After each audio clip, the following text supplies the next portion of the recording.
In this lesson, we're going to bring in the lights for our scene. Alright, so we've learned how to bring in lights and we've learned the basics beyond those. So let's go ahead and just solidify that by lighting our scene. So whenever you use lights in a scene, you're usually trying to convey some sort of mood. You could just be simply trying to match the lighting that you've envisioned for a particular part in your game. In this case, what I want to do is I want to make this a night scene. And I also want to create kind of a light off in the distance. It could be a fire or something like that. So to do this, the first thing we need to take care of is the sky dome. Now, the sky dome right now is basically a sky with these moving clouds. The sky dome is controlled through a blueprint. And notice the name of the sky dome, okay, BP_sky sphere. It's actually spelled incorrectly, but anyway, you'll notice that we have lots of parameters. Okay, and these are all built inside a blueprint. Now, the way this works is it's tied to a light source. In this case, it's tied to this object here. So if we want to make this like a night scene, what we could do is we could actually rotate the sun. So let's grab our rotation tool, and let's rotate that to where the arrow is pointing straight up. You'll notice that the scene changes quite a bit, but we'll talk about this here in just a moment. So let's go ahead and take the transforms of this, and let's set the X direction to 180, and actually let's do 0 on that. Try that one more time. Let's plug that in, let's point that straight up, and actually, you know what, let's just go ahead and just do it on our own. So it's pointing pretty much straight up. We may have to get a little bit of a different angle on that. See, it's doing pretty good, but notice that nothing's really happening to our scene. We don't really get anything from the sphere. So go ahead and select the sphere. I'm going to show you that it is actually working. We just need to hit this refresh material. So left click on that and you'll see that it refreshes, and now we've got a night sky. We also have these clouds that are moving around, and that's okay. We might slow them down. We could even turn them off if we wanted to. I like the clouds on it, but I will slow it down a little bit. So let's go ahead and hit 1 on that. You'll notice they change position and then they start to slow down. Alright, looks pretty good. Now, the next thing that we have is we really don't have any lighting in our scene. So how do we take care of this? Well, let's go ahead and bring in a point light, and I'm just going to have a single light source in the scene. And let's go ahead and bring that in. It looks like we have our old light source here, so let's go ahead and just delete that out. Okay. And let's move this in. And let me pull that out. Let's go ahead and just move that around there. That looks pretty good. We can adjust the attenuation. So we want to bring that radius down. We don't want it to really just blow out the entire scene. We want light to fade and decay once it gets out to this point here.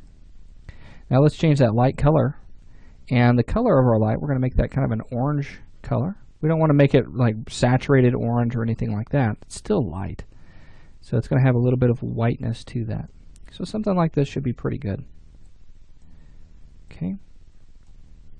Let's hit OK on that, and then we can also adjust the intensity. We can bring that down just to kind of match what we really want out of our scene. So kind of looking at it from a couple of different angles here, and it looks pretty good. Happy with the way that's looking so far.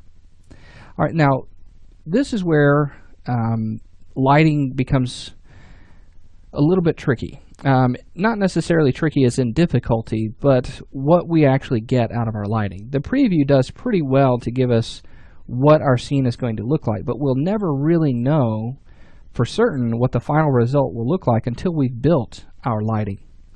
So to build your lighting, what you'll need to do is go up here to the toolbar, and let me move this over just a little bit. You'll see that I have my build tool, but then I also have this options menu. Let's left click on that, and you'll see that we can build lighting only. We could build the entire scene if we wanted to, but I don't want to do that just yet. Let's go ahead and adjust our build quality. Right now we're set to preview. Let's go ahead and set this to medium.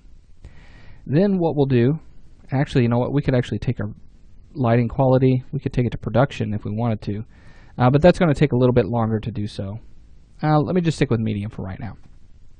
Now what we'll do is we'll actually come in and we'll say build lighting only.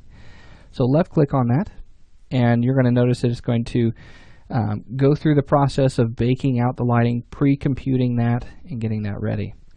So give it just a few moments to finish, and you might notice some errors and things like that on some of your meshes. I'm not really going to worry about these right now, as they're really not that big a deal. It's usually complaining about overlapping UVs. Okay, and while this we don't really want to worry about this, we do have a course on the static mesh pipeline for Unreal Engine 4, and you could take a look at that, and you can understand exactly why we don't want overlapping UVs and how we can take care of that issue.